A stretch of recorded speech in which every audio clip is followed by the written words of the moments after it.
So we're really excited today about our agenda items because when you RSVP'd, we had you essentially vote on what you wanted to hear more about. And by a landslide, people were really excited to hear more about data.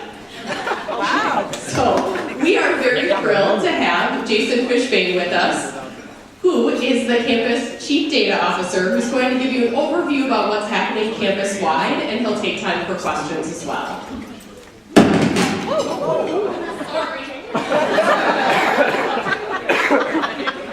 Wow.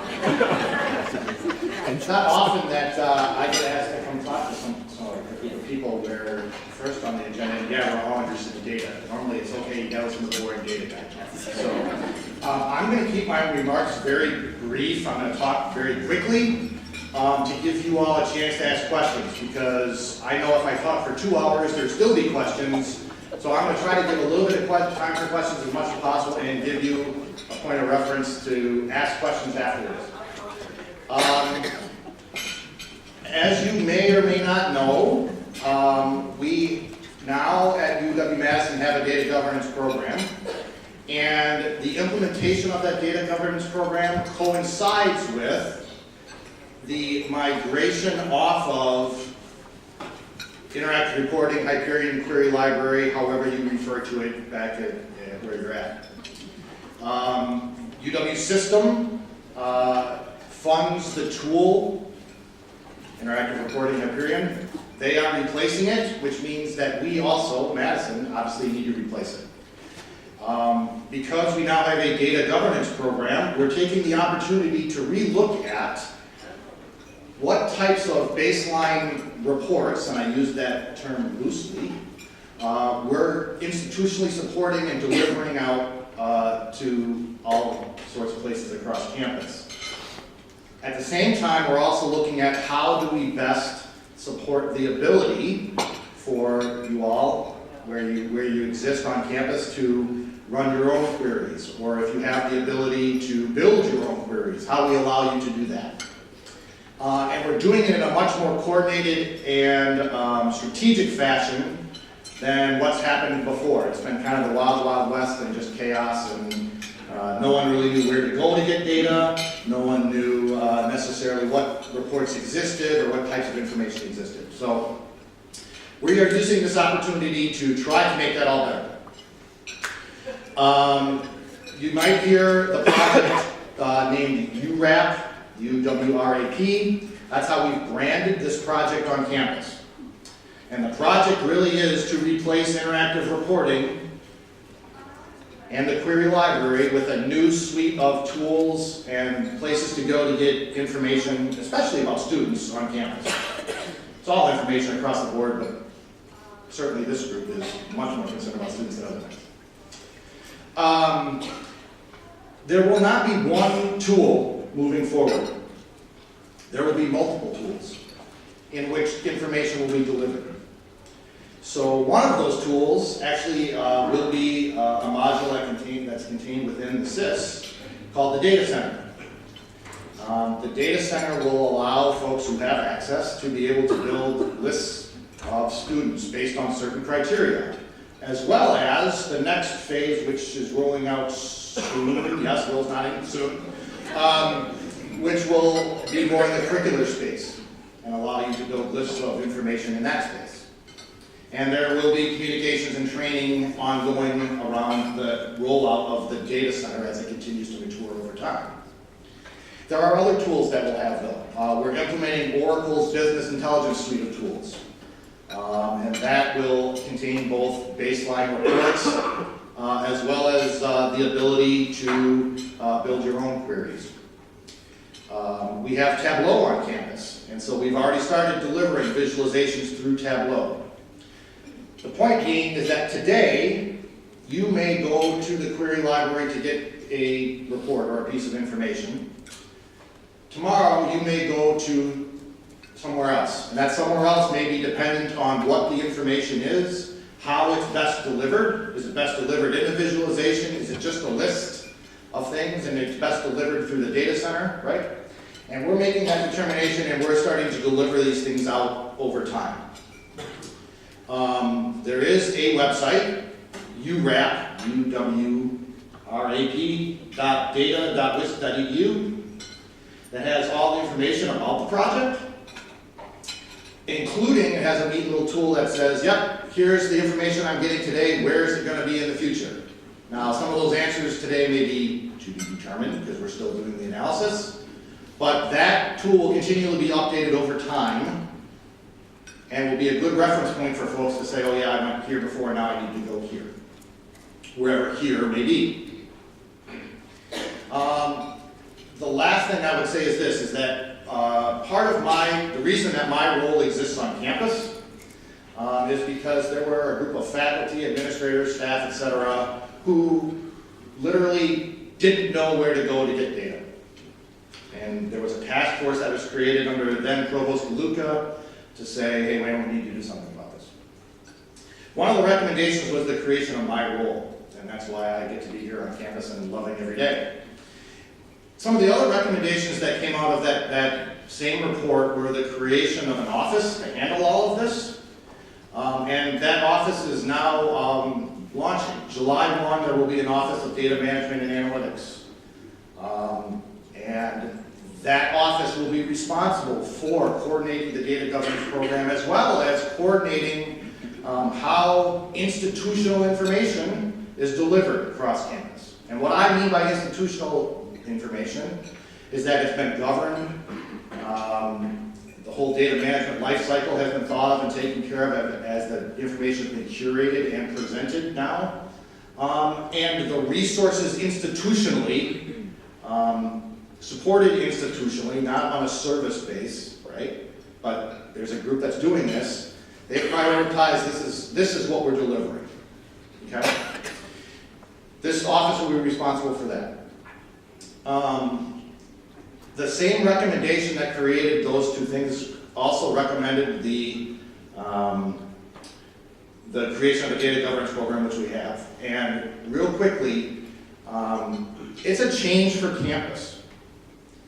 We're going to start to see when people are talking about the academic structure, they can go look at what that actually means, right? Where do those definitions exist? And those will be made apparent and transparent and available over the web for folks. We're implementing a tool to do that.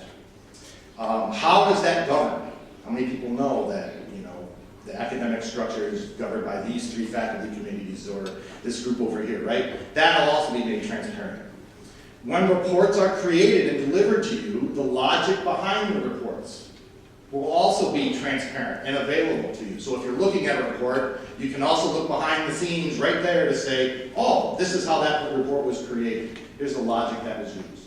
That's all coming, and it's all part of the efforts that we've had around, again, what we're trying to do in the data governance program, the creation of this office, and starting to institutionalize and be more coordinated about how we're delivering information going forward. With that, I'm going to stop and ask if there are any questions.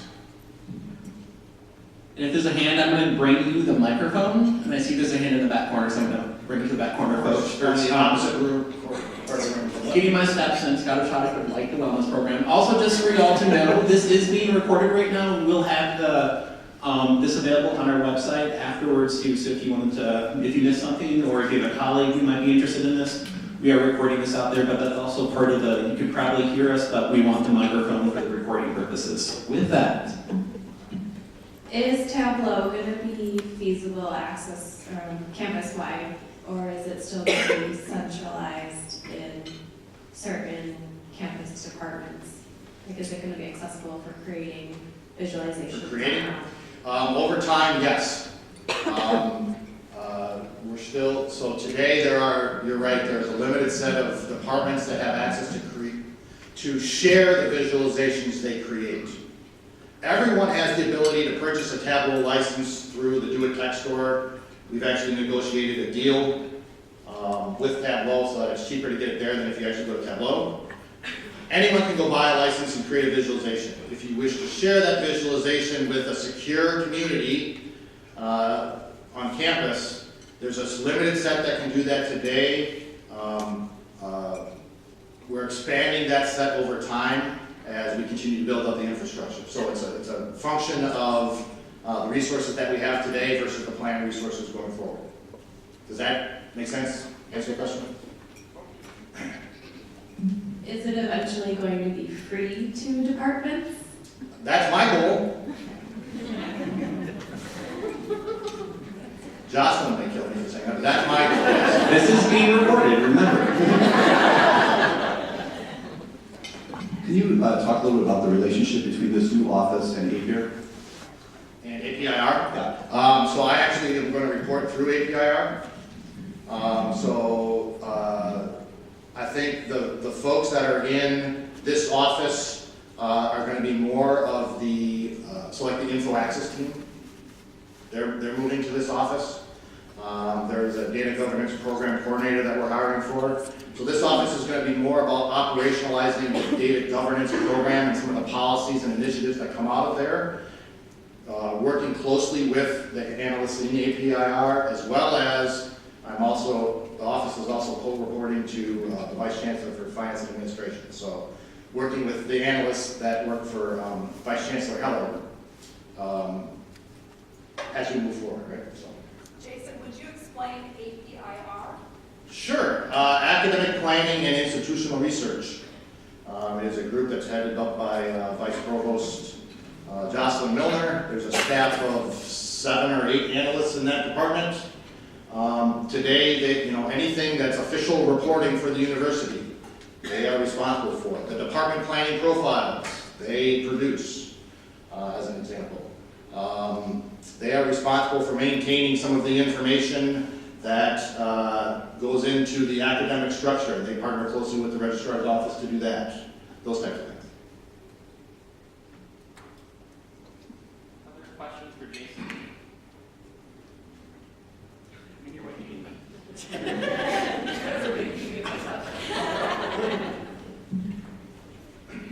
I'm Jean Hamers from Chemistry, and my question has to do with departments like mine that use interactive reporting quite extensively. I don't use the query library at all. We write our own queries and we have some specialized needs. What's the best way for us to communicate those needs as you are developing all your processes and procedures, and how are we going to, I'm a little bit unclear about the communications and what's going to happen and Sure.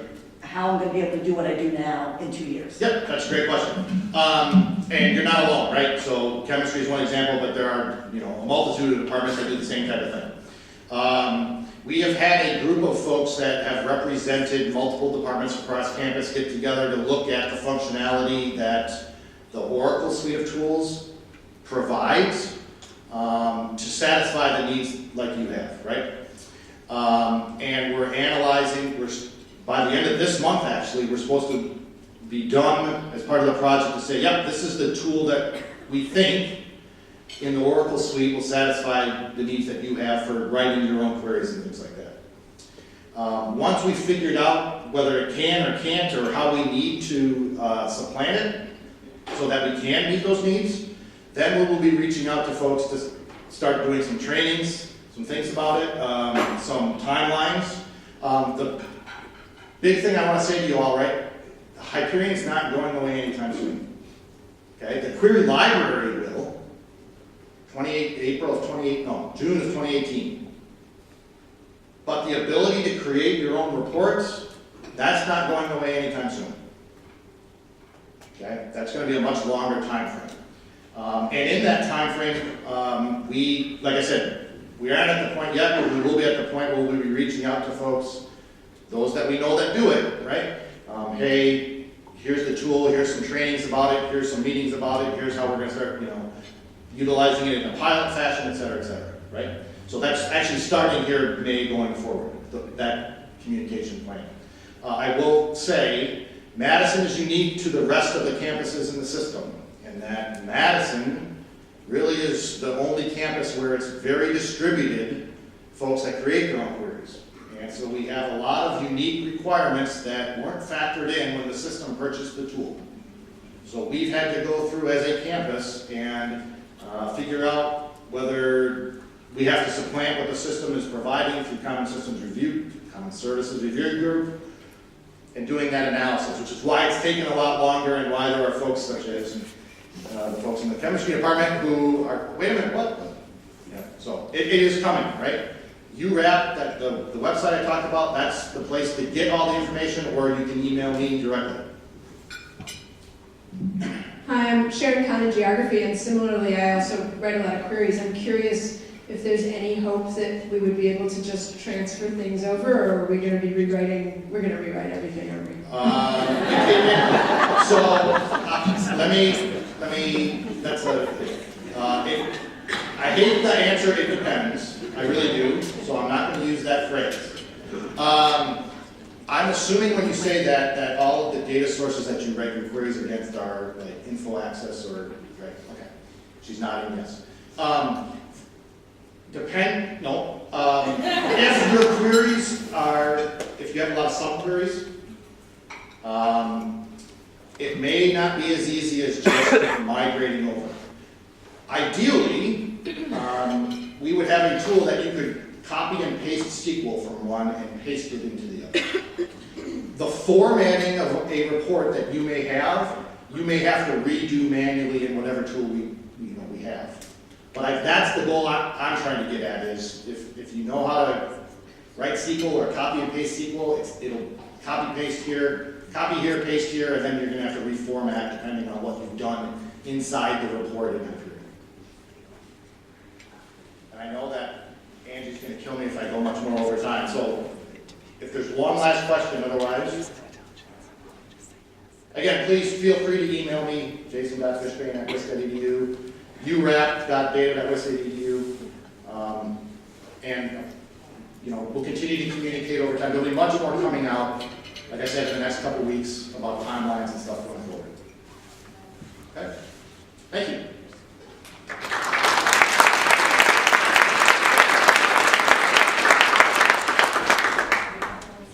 I swear I'm not that scary with keeping everybody on time, but apparently my agendas emphasize punctuality.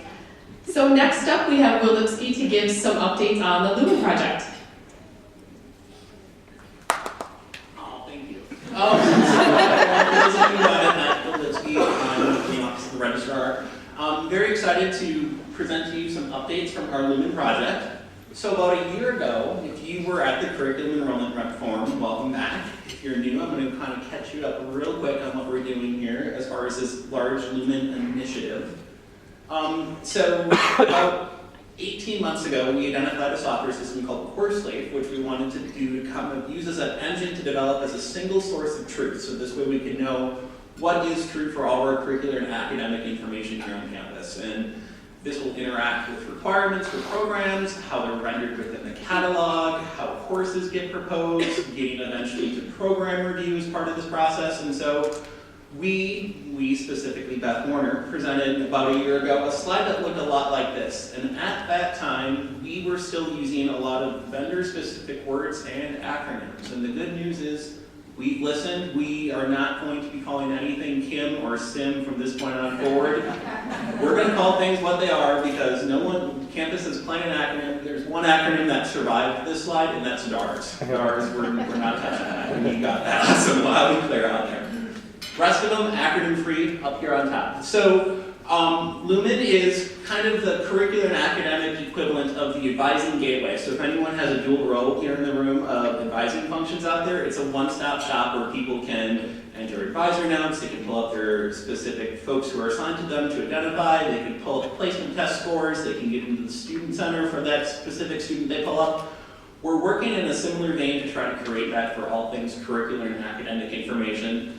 And there are 4 different portals that we have, or 4 different components to this that are differently progressing, but we're going to give quick updates on each. And the first one is just going to be, anyone who runs a DARS report might have learned that that is going significantly quicker these days. Gone are the days of step 2 of 4 and step 2 of 5 out there. Connie Chapman and her team and a whole bunch of degree holders from across campus were instrumental of getting us off of COBOL and into a faster, more 21st century environment out there. And so hats off to her team out there.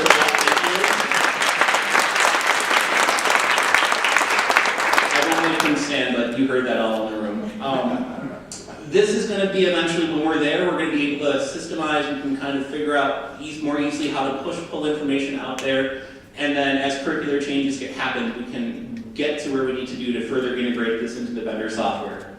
The three other legs of this come directly out of our vendor course link. I'm going to try really hard not to use the vendor's name, just like we never use Oracle PeopleSoft to explain the SIS. So I promise that we're not going to use acronyms, names, and so here comes that part of the presentation. We have a guide. A guide is going to be the new rendering of the catalogs that we have here on campus. We're going to talk very momentarily, myself and my colleague Melissa Schultz, about what the guide looks like, the work that we've used to get to where we are today. June 1st is going to be a pretty exciting day for campus, and so we'll give you a slight preview of June 1st. And then we're going to, hopefully it won't be raining, I can't see a breath on June 1st. And then we'll give you a little bit of preview of what our work is going to be ahead this summer and then this upcoming academic year specific to the guide momentarily. All that has been formed, coalesced, advised by what we call a KIT, or a core implementation team, and we'll publicly thank them momentarily as well. We also have our curriculum management system out here, and so there's different breeds of this curriculum management system. The very first one is going to be a course proposal process that's going to be looking different. And so we're going to invite Michelle Young, very likely, to present a little update on where that is coming. I'll talk a little bit about what's probably going to be known as a class section builder. Names still need to be determined officially, but I'm not going to use an acronym because I promised you, so don't get wedded to class section builder, but it's a name that's on the table out there. We'll talk about the timeline for what that is. We'll actually give a demo of what that looks like because the folks within the room, curriculum enrollment reps, frankly, I think this is the one that's going to influence your day-to-day business and also all four of these trends out there. So this is a high overview as far as things Lumen. I think Lumen is kind of the curricular equivalent of an advising gateway or a student center, etc. We have a widget. I mean, this is how you know you're official in the university. You have a widget within the MyUW account. Anyone who was a guide editor was already prompted to find this widget. The widget, as far as little tiles that appear in the widget, some of them are going to be open to anyone regardless of who you are, and some of them we control based on permissions. And so the guide is a great example for that. We received from our school college colleagues, so Tori Richardson's innocently sitting on the side of the room right there. Tori gave us the names of all the folks within Letters and Sciences who have undergraduate catalog editing responsibilities. And then we took that ability to turn on that widget or that tile specifically within the Lumen app, so this way they can access the preview and the editing environment of that. So the widget is evolving. Right now we have the guide tile out there for editing environments. The current course proposal system is in there. It will link to the future course proposal system in the not too distant future. And a help document, but I'm guessing come fall, there's going to be some new tiles up here, spring 2018. So this is where we're at today with all things Lumen. Make sense? Any questions before we go into some more details of the sub? That was almost 5 minutes, Angie. All right, so the guide. The guide is the new catalog, and we can do snapshots, but I want to preview and I want to walk this through. So can I have the microphone so I can talk here?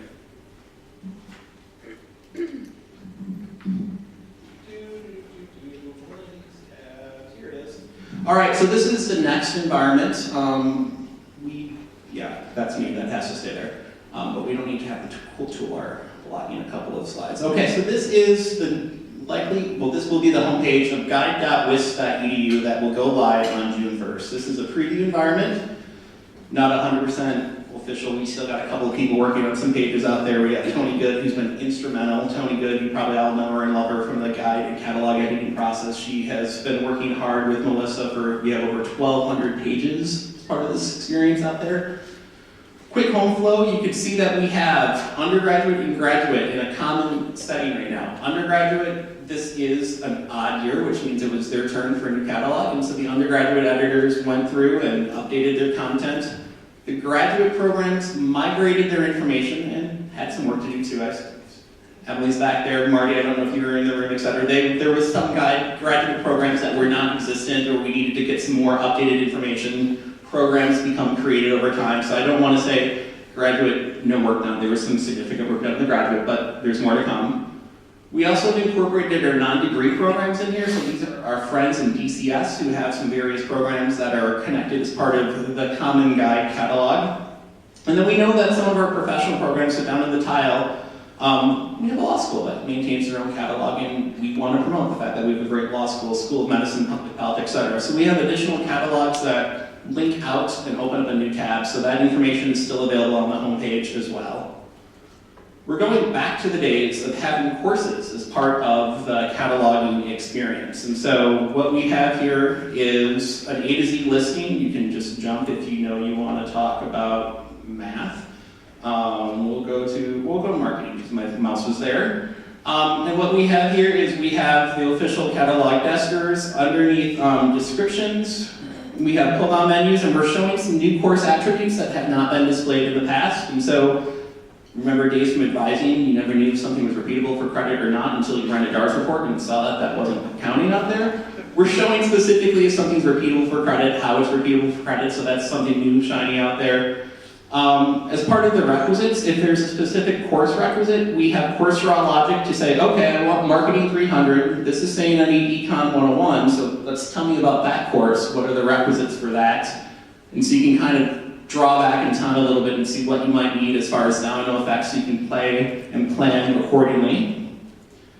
I'm not going to go too far into courses because I want to respect the time. We have a faculty draw, so if you were an instructor of record on a course from fall 16 to spring 17, our instructors of record will be there. This is pulling information from the HRS system, so this way we can inform our students and creditors who it is that is teaching our course array. You can have some archive information. I'm going to jump to undergraduate, or it might actually be known quicker. We have some filtering information for both grad and undergrad. Our advising community was instrumental in working out some filters. We know that all things business are not necessarily within the Wisconsin School of Business. We have some great business programs within there, but business management within CALS. Also something that a student might not know. Oh, there are businessy, pretend that's an adjective, things within the College of Ag and Life Sciences, within the School of Human Ecology, within the College of Letters and Sciences, etc. So our advising community was very instrumental in putting up some filters to help students explore their academic options and majors using filter. We've also, within majors and certificates, if it's just non-filtered, we broke that down A to Z or filters, but we've broken that layer down to school-college boundary, because we know a lot of people might not necessarily think to look for kinesiology within the School of Education. So you can see kinesiology, but if you want to go to school-college, that is still an option. But from what we heard from focus groups, from students, advisors, etc., it's helpful to have a one-stop shop where you can just sort with what you're looking for. I see Scott Burkhardt in the room, so I'm going to pick on history. And I'm going to open up a degree major cert page. So what we have is we also have common tiles out here. So from the advising perspective, there was no common language to specifically figure out where it is that if I want to have some initial questions, where's the first person to talk to, where are the requirements. So we created, underneath the guidance of our governance body, little tablets or little pages, so this way you can specifically see how to declare a history major. And history has that information available, the requirements. And what we have here is we have requirements rendered at all the different levels of the requirement experience. So within the undergraduate gen ed requirements, there are some consistent expectations regardless if you're an LNS student or a Cal student or doing Pharm Talks within the School of Human Ecology, or School of Pharmacy. So we have those gen ed requirements. Some colleges have linked directly as far as anchors that you can just get to the school college. You can jump right back up and you can get to the history requirements. And so we have some common navigation settings there. Course draw logic that's going to be coming out here. The nice thing that this is going to be able to do is, since we have all these courses here, if there is a course change as part of the course proposal process, good course that's not owned by history but accepted by history. Let's pretend, and I don't know if this is fact or fiction, the Bible in the Middle Ages is actually something that religious studies would initiate a course change for. That could happen.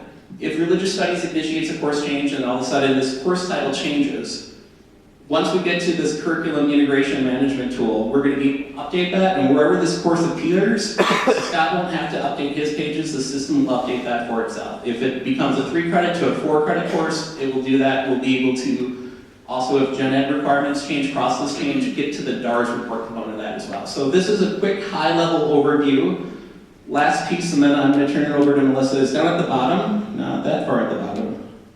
We'll go to the home page. We know that a lot of people are interested in still PDF versions of, where did that go, Melissa? Go onto a page with it. Melissa's really the brains of the operation. So there's print options. So we're going to be able to print the current page that you're on, and we'll print the page and all the headers, and we'll give you the header and what's beneath that header. You can download a specific page, or, and we're not completely done with the guide earlier, if you want to download all 1,200 plus pages of it, that will be an option too. So we're going to have PDF options of this as well. We know that's important. So that is my part of the presentation. I'm going to turn it over to Melissa. Oh, I want to do one more thing, and I'll turn it over to Melissa. So we have, I mentioned, a core implementation team that represents multiple careers, grad, undergrad, multiple schools and colleges. These are the names up there. If you're in the room, could you please stand just to be recognized by the group, because you guys worked really hard to get us where we're at, and I want to say thank you to you all out there. So thank you, core implementation team. This is a process. And within the department level, there's much more people that we can edit from the local level of gender and women's studies to ILS, etc. But these people have been meeting weekly, bi-weekly to help us get where they are. So thank you ever so much. Here's Melissa to talk about next steps. Hey, Will. Oh. Really quick question. Does the courses tab, does that list the G50% for that? So I'm going to repeat Mary's question just so in case the microphone didn't hear that out there. The courses tab, the G50%, that specific course attribute for whether or not it counts towards the minimum 50% graduate level coursework. That attribute is part of the courses tab as well. Marketing 300 wouldn't have that attribute, but that is available, so that's a quick, easy way to find that as well. Thank you, Mary, for that question. Here's Melissa. You're there. Hi. So our next steps for the guide, it's, well, not anymore, but it's ready to go. We're kind of on time, on schedule. Tony and I have been doing a lot of just checking up, make sure everything is working. So it will be June 1st. It will be available for everybody. And the URL is going to be guide.wisc.edu. We are doing some prepping with SOAR training that's going to be open about a month early, so they know how to navigate within the guide, so they can help students figure out what kind of majors they want to do and what kind of requirements they're going to run into across. So then over the summer, our core implementation team, which we had a couple people stand up, we're going to be taking a look at the guide and making sure that everything is somewhat consistent around all of the school colleges, making sure things look right, or if we need to fix any kind of tabs or content. We're going to be taking a second look at what we've done, because it's been a huge project and now it's going to be getting fine-tuned, which I'm pretty excited about. So I don't know if everybody else is, but okay. And then our next steps, we have the grad portion of the guide, which Emily and I are going to be working pretty closely over the summer, can't wait, to actually get training done for a lot of the editors. And some people, I don't know if they are, some of them have already been trained on the undergraduate, I have no idea, we'll figure that out.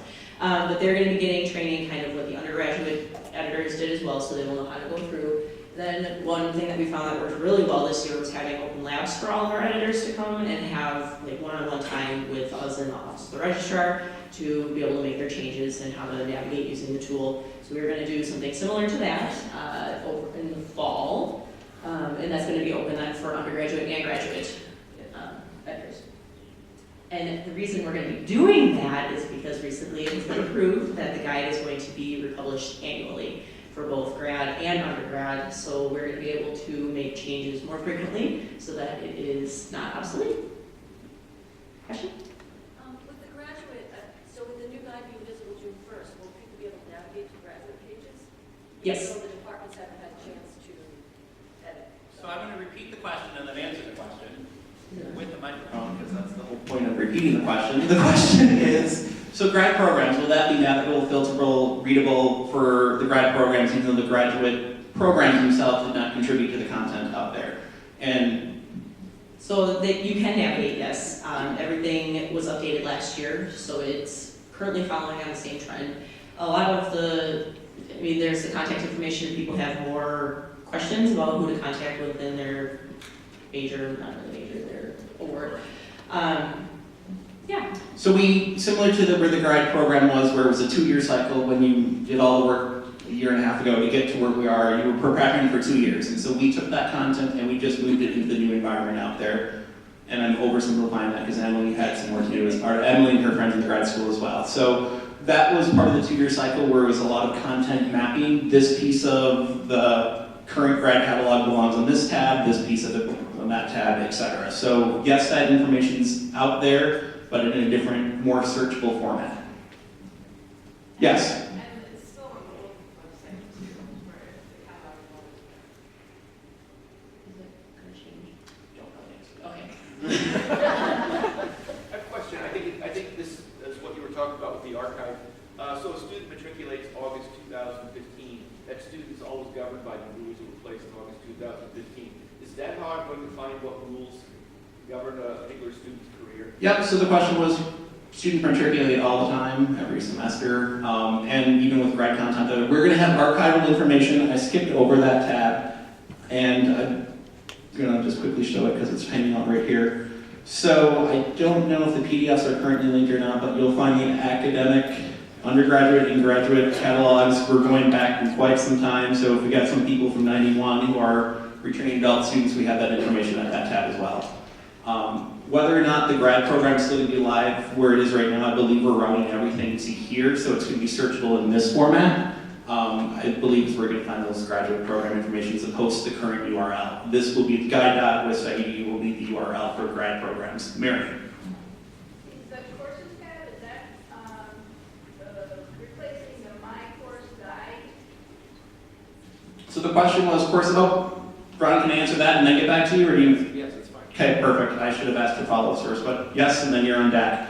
The courses tab is going to be specific information that is at the catalog level. The My Courses has information that is semester specific, so it specifically says that food science is offered Monday, Wednesday, Friday at 11 o'clock at Babcock Hall and room number. So that is still going to be out there, or it's actually going to be bouncing a little bit more, and I'm going to half answer that question, then Aaron's going to show a little bit more of what we're developing in a new enrollment experience out there. But the My Courses tab has semester-specific information, whereas if you click on a course out here, it won't tell you exactly what time Anthropology 100 is offered, what day, etc. So this is catalog, not term-specific, which is what My Courses have. Ron promised I was going to get back to you. So my question has more to do going forward. So you were showing us the historic static catalogs.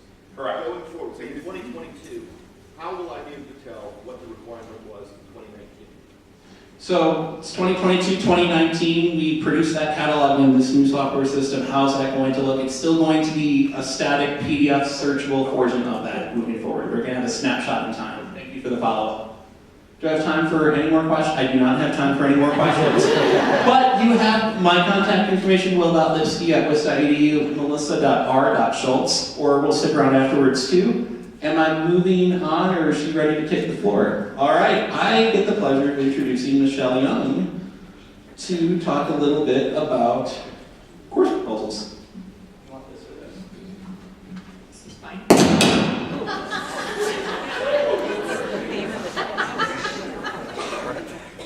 So behind the guide is a back-end system of how you get information into the guide. There's going to be a form for creating new majors, degrees, certificates, etc., and a new course proposal form. The course proposal piece is the first piece of that back-end system that we're putting together. At this point, we have sent all of the specifications and data about our course catalog to CourseLeaf. They have taken a look at all of that and got back to us with quite a few questions. We do things a little differently here. And then what they're doing right now is working on building our new course proposal form. And within probably the next 2 to 3 weeks, they will be sending us that first draft of what they've done. And then I believe some of the people from CourseLeaf will be coming to campus to meet with us and again, answer questions, review the work that's been done. And then at that point, we should be ready to do some demonstrations for the school and colleges. We're a little bit behind where we hope to be. We hope to be in the point of being able to do demos for the school and college curriculum committees while the spring term was still going on, so that faculty would be around to see and give feedback on us. That's probably not going to be possible at this point, but we will continue to work on it over the summer, do some user testing, bug fixing, etc., and then have the new proposal form in place for the fall term. This system, a little bit unlike the online proposal form that we have now, will allow us to do some updating and creating and changing questions a little bit on the fly. We're not going to do that all the time, of course, but we think we can still have something fully functional in place while we still work out some of the bugs probably over the course of the fall term. Once we get that done, we will be starting to work on the program piece and the other pieces of the curriculum management system. Have a question? Sure. So if we know that we want to start a course proposal for implementation in spring of 18, which we haven't built that schedule of classes yet, what's the time frame for using the current version can we still implement something for that, or should we wait until the course leaf comes in? If you want it to be placed for spring of 18, the deadline for having that proposal completely through the University Curriculum Committee is in September. So because you have to still have to do department, school, college, UCC, you should build that in the current system because the timeline would just be too tight. It's actually kind of tight as it is. Okay, and just a quick thank you to the course proposal implementation team. We did a lot of work last summer and we'll be back at it again this summer.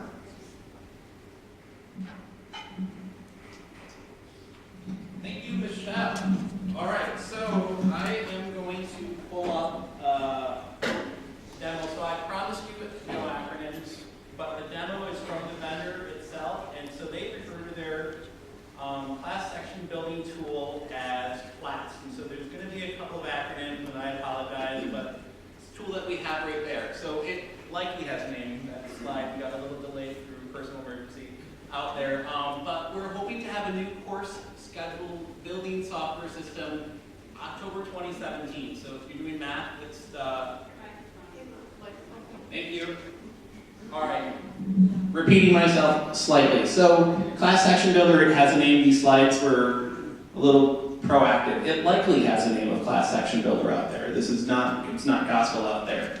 It's scheduled to go live hopefully in October 2017, which for those of you who already have the save the dates in your calendar, that's when we're going to be doing a term roll and an initial call material for fall 18 schedule of classes. It's a little intentional to have the training happen around the term roll period, so as you're being trained in the new tool, you can actually use your course data, your course instances, what you want to do, and you can actually be trained using gender and women's studies information, using biochemistry information, etc.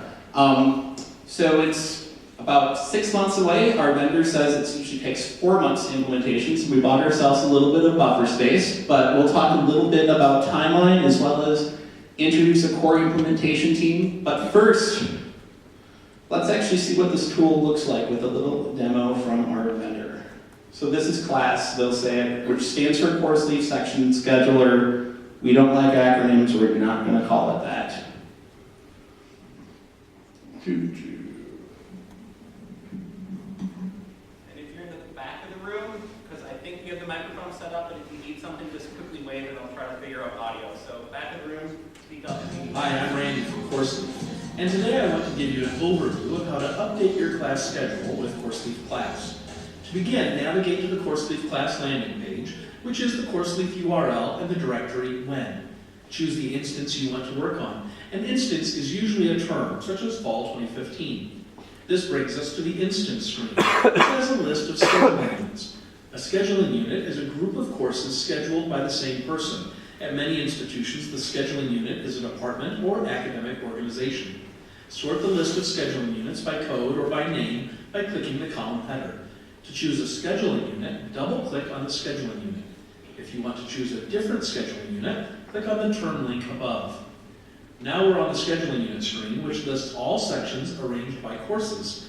At the beginning of scheduling, you'll notice that the scheduling unit is in plan phase and design mode. The phase indicates the kind of activity taking place in the scheduling process, like planning, reviewing, room assignment, and so on.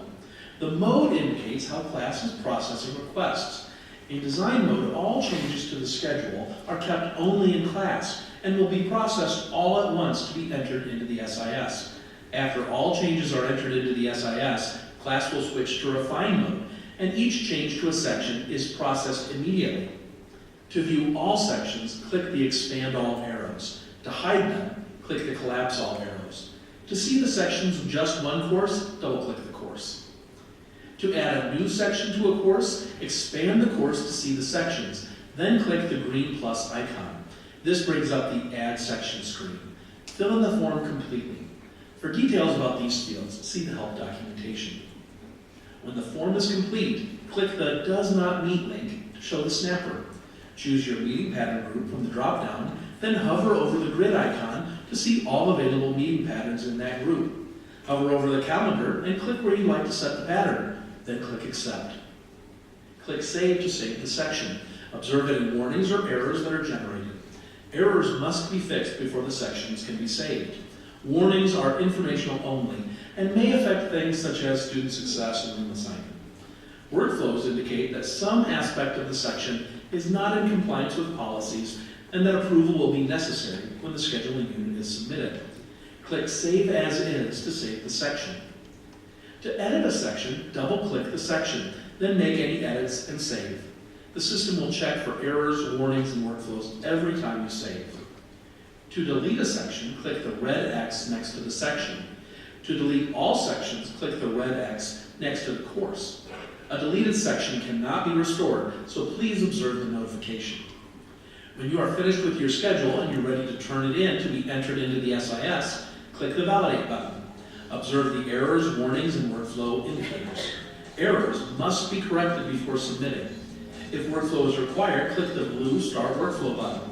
If no workflow is required, click the Submit Now button. That's it. You've successfully built your schedule and submitted it. For more information about using class to build your schedule, see the help documentation. So let's talk a little bit about, so that was Randy, our trainer from one of the trainers out at CourseLeaf out there, and I want to talk a little bit about what he said, kind of glossed over some words that we have a lot of work to do from what comes from out of the box to what's going to work for here at UW Madison Experience. But what we have is a pretty exciting mechanism for a couple of different things. First of all, we feel it's a little bit of an end-user, more friendly environment. We have pretty much everything, if not all, but close to it, everything at one slot, one screen, one instance where you can infer information rather than having to bounce from tab to back or page to page to assist. Secondly, we know that we're going to be able to provide real-time live feedback as far as what's going on with your scheduled classes. You don't have to wait for us to run an audit to figure out how your time distribution is happening within the department. You can get that information right away within SIS. We can build rules and notifications in to say, you scheduled a class at 2 a.m., did you mean well, that's not a standard meeting time, at 2:25 a.m. as opposed to 2:25 p.m., did you mean to do 2:25 p.m., so we can kind of help you out and make sure that you're not off by 5 minutes of the standard meeting time. We can make sure that we have common audits kind of giving you more forward feedback rather than a lot of auditing processing that we do behind the fact. So we're excited about getting that real lifetime notification to you as well. What we have right now is we have most of our data that CourseLeaf needs out there. We need to do a lot of business process configurations out there. So determined instances is not going to be one that we're going to use here on campus. That's not, we use the words term, we use the word semester. But what we do also want to use is we want to use fall 2017. We don't want to use 1182. We want to use words as much as possible as part of this process out there. We know we can't make everything from words to numbers, but we want to try to make this as end user friendly, as trainable friendly, etc. out there. And so you're going to see a whole bunch more words, human speak out there than SIS speak, which is helpful, and but it's still not necessarily intuitive that you know that biochemistry is 200. That's correct, right? Biochemistry? Great, okay, excellent. Yeah, good, excellent. So Randy also, during his demo, really quickly glossed over, talk with the training materials out there. These fields are going to be stuff that we're going to be needing to look at and say, these are the fields that we want, these are the fields that we're needing, and that's going to be something that's going to... So I realized what happens. We had to step on the box. That's bad. I really apologize, ears around the room. That's going to be through our school college friends out here. We have a core implementation team for the class section builder as well. These names are nominated from ACRAC, or assistant and associate level dean colleagues that represent the diversity of education from the law and med school all the way down to the various undergraduate school colleges, et cetera. It is a large team, but we know that we have a wide array of different types and breeds of courses that we have within our curricular experience out there. So we're supposed to kick off, and we're going to be likely kicking off on an every other week basis, Wednesday afternoons, and then in 2 weeks. So we're very excited about that.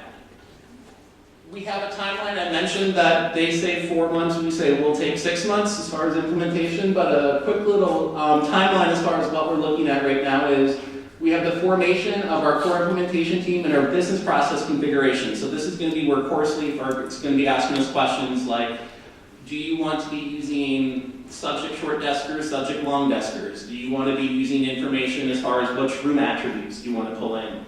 So we have several decision points that we're going to be meeting, and we'll be processing together as a core implementation team. In May, on the timeline, is going to be meeting pattern configurations, and meeting patterns can be configured based on what you're working with. We know standard meeting times at UW-Madison are different than things at Northwestern, and so we're going to be entering our meeting times, but we also know the law school has different meeting times than most undergraduate curriculums out there. So we're going to be able to configure this based on career as appropriate, as well as part of the meeting pattern configuration. Validation rules is going to be stuff like subjects need to have 3 numeric digits as part of it. We don't want a letter X in there. We don't want to have 4-digit class section numbers out there. So we're going to be working on our validation rules and figuring out what are hard stops, what are some things that are going to require workflow, what are things that are advisory, and so it might be you schedule the class starting at 8 p.m. Are you sure you want to do that? And you might want to do that, and we'll let you teach at 8 o'clock if the building's open, but we're going to figure out what are the things that are hard stops, what are some things that are going to generate a workflow process, and what are some things that we just want to be communicating information out to you, just as kind of this seems a little bit against the norm. So that's going to be some work over the summer. What we're going to be doing is August-ish, having some admin-specific training for folks within the admin team, so sysoffice, RO, and then we're going to be having some training as part of the term roll process, so this way you can learn this process with your own data as part of the term roll moving forward out there. The goal is to build as much of the schedule of classes in this tool as possible, because the rules, the validations, the workflow doesn't work if you just don't build it in here. And the nice thing is it will just push and pull information to the other tools that we were talking earlier about with Guide and the curriculum management tool out there as well. So we had this slide before. Questions that you might have about Class Section Builder, knowing that we are in the infancy, so I'm learning might be a completely good question that I might say that's a good one for the vendor. So I'll have to ask for that as an acceptable answer. Is that Ruth's hand? Yes, it is. I have a couple questions that all kind of are related. Will terms still roll forward into this? Yeah, so terms will still roll forward, and that was part of, so our vendor was on campus a week or 2 ago, and they were collecting information as far as what's part of our term roll, and you can have previous like terms, and you can drop and drag. What it will also do is if you want to see where the enrollment limit, so how many people did you have at the end of the semester, you can actually look back right from Class Section Builder as well, and you can say, oh, I had 387 people take accounting. So terms will roll, they'll be available in past terms, and it will have enrollment information as part of that as well. Next question. Rooms will be assigned through this same tool? Room information will still be collected through this tool, and so you'll be able to request a general room assignment room. You'll be able to assign a room that you control if you have rooms that you can control. It will still get pushed to something that will be similar to R25, but that's a future agenda item on the agenda out there, and then we'll push the information back out there. So this will be your mechanism that if you want to request a new room, or if you want to say, I need a room that has AV tech, I need a room that has Blackboard, you can go ahead and put that request attributes through this tool. One last question. You're still assuming there's one curricular rep, not like finance or management wouldn't be doing their own? That is going to be up to the schools and colleges to decide how to schedule the class, as well as schools, colleges, and then the departments to decide who gets access to that. So similar to Guide, Katie did all the work for School of Human Ecology, and there wasn't someone that was in HDFS, there wasn't someone in Consumer Science, whereas Tori passed out the information to all the folks out there. So some schools and colleges have very centralized schedule building processes, and some of them have very decentralized, and so that's school college jurisdiction. Yes? Just two quick questions. Oh, can I give you a microphone? It's right behind you. Can Angie give you a microphone? It's right behind you. My name is Allie, I'm from the School of Music. I just had two quick questions. One was, is the class section builder going to be replacing SIS entirely, or are there still going to be some things that we have to do within SIS itself? There will be some stuff that this will not be able to be done within class section builder itself. A good example would be class permissions. You cannot get a class permission from this. And so part of the work that the core implementation team will be doing is, these are the things, well, everything is currently within SIS, but these are the things that will be done in class section builder, these are the things that will be done still within the SIS. So it's not going to be everything, and we'll, similar to what Jason mentioned about this is where you go now, this is where you go in the future, we'll develop that tool so this way you know where you go for what. Okay. And then the other question was that anything that is put into section class builder, is that data going to be able, and I don't know if this is for data as well, will that information be able to be pulled into the modules that are going to be created? The modules. For data collection, such as like query library or... Yes, so all this information will be pushed into Chubb Chaos and then will be able to be used into query library or LMSs or APHIS, etc. Info Access will get this information. Okay, thank you so much. In conclusion, yes. Other questions?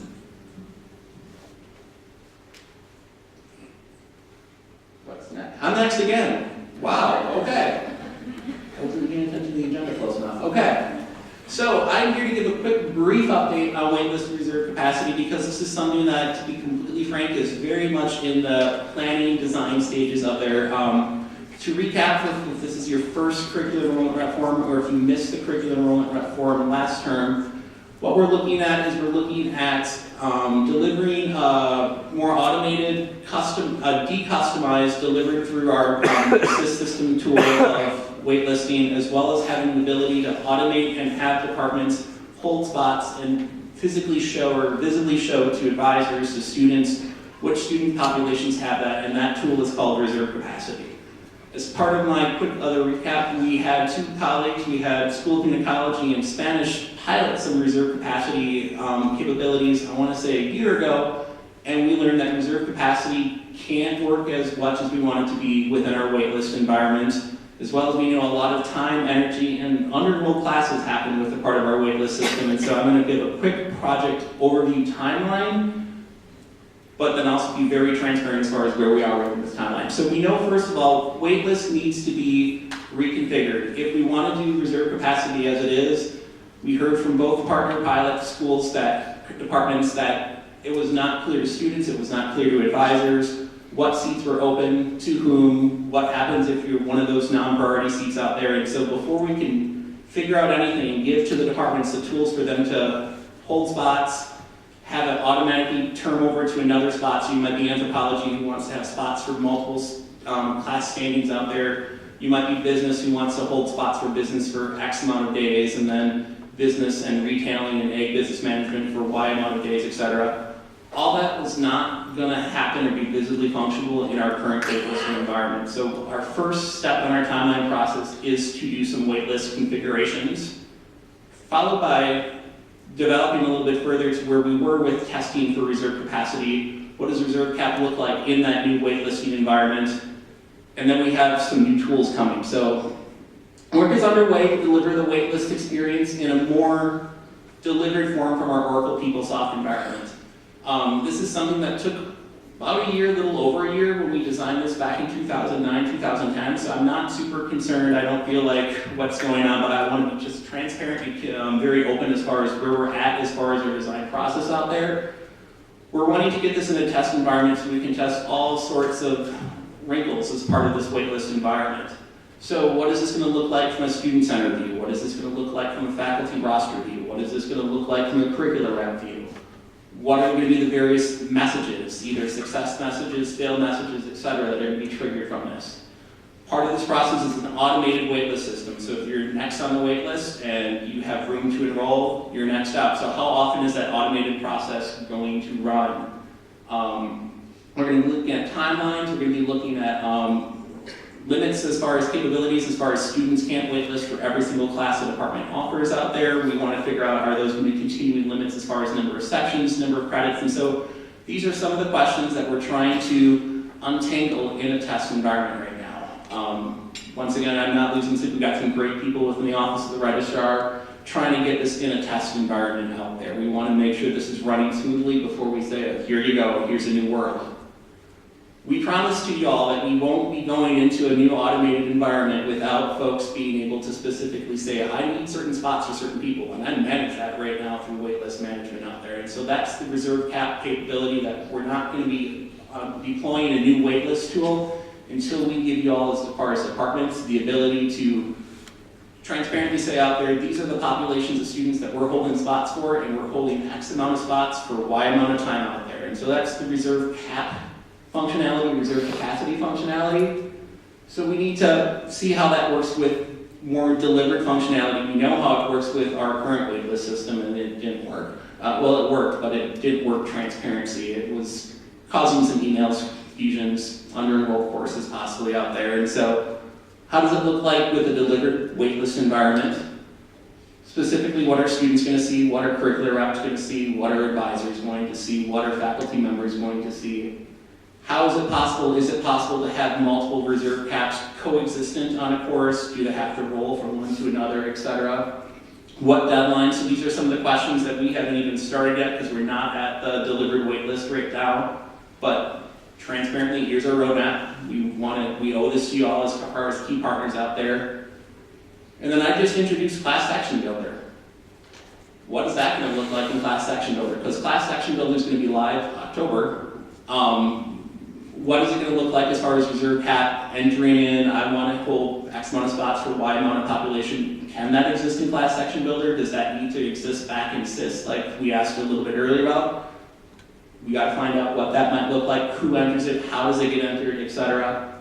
So, and then I also alluded to, and I'm going to give the floor to Aaron very shortly, a new enrollment experience out there. So the display to students is going to look very different as well. And so we can do all this stuff, but that's the back end, that's the underbelly, that's the hood of the car. I'm not a mechanic in any way. I can barely get my Bluetooth to sync. But we want to make sure that it's forward-facing, so this way students, advisors, faculty can consume that information out there. So we can design and build this all within the SIS, but then we know that curricular reps are building schedules in a new environment in October. We know that students at SOAR are going to be registering for classes in a different look and feel environment out there. So we're developing the infrastructure, and then we got to make sure that it's reflected in the forward-facing work. So that's our roadmap.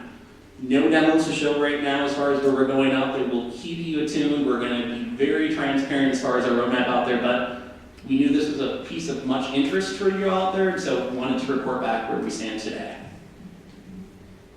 Do we have time for questions? So we unfortunately don't have time for questions. We're going to get through a couple more agenda items in the next about 10 minutes. But I'm sure Will would be happy to answer any questions that you might have via email or stick around afterwards. So, we skipped over the requisite amnesty slides, so I promise that this presentation... Don't stop on that. The presentation will be sent out afterwards, along with a lot of the slides, which do have a lot of text on them, and Michelle Young is the contact for the requisite amnesty program. So now I'm handing it over to Aaron Apple to do a brief overview of the new enrollment tools. Really brief, because I've been told I gotta make up time, so my 5's been knocked down to 2 minutes. So real quick, I just want to plan a budget. We've been working for the past year plus on a new series of enrollment tools, a new interaction user interface for students to search for courses, plan courses, enroll for courses, validate courses, all in one place, so we're not bouncing around between 4 different systems. Kind of looks like this. We're in development on it. It's going to be rolled out and introduced to students, all incoming freshmen transfer students at SOAR this summer. There's the interaction, the cart, what a cart looks like, the enrolled courses, course information, buzzing right through this because we are offering a number of outreach opportunities for you, interested parties on campus, to come and take a look at what we've developed for the students. So we're hosting an enrollment forum, and then subsequently a series of 4 different training opportunities or learning opportunities so that you can get your hands on the application, on the product, as a student to see how they would interact with the product. Upcoming, so the new enrollment tools events. We've got the Enrollment App Forum, May 18th from noon to 1:30 over at the College Library in the Whistle Lab space. The Enrollment App Learning Labs, a series of 4. You don't have to jot these down. Angie is going to send out an email to all the individuals on the invite list here with links out to the registration links through OHRD. All sessions are going to be taking place over in College Library in the Learning Labs. Please pre-register, space is limited. In the individual Learning Labs, we've got a lot more space available for the forum itself. Refer to the links that's going to be sent out.